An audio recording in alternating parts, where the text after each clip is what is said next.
hotels, and particularly boutique hotels, are renowned for their personal service. And I think in this post-COVID travel world, it's going to be a real, not struggle, but challenge, I think, for some hoteliers to A, embrace more technology, and B, help that to complement their personal service where they are so reliant on human interaction. Yeah. How can they go about this? I mean, how can they use technology to still offer that real personal service?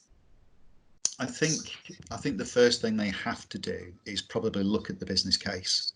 And I think they also have to consider the demographic of their guests as well. Because what I would say, although we've talked about many of the benefits of mobile access, it's not necessarily for everybody. You know, if you're a small hotel, let's say in a holiday location, you know, Cornwall, Devon, you know, wherever it might be, and you only have a handful of bedrooms, then maybe the business case doesn't work for that. Having said that, in terms of the app itself, you know, dormakaba can deliver this very simple blue sky swivel chair app, and literally all you have to do as a guest is download the app onto your phone.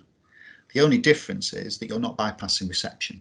So you go and you check in the normal way, but they can still then provide the digital key. So then all of the other benefits that we've talked about previously, the guest can experience. Okay, it's just a different app and a different methodology for collecting the key in the first instance. I think also, you know, they have to research their competitive landscape.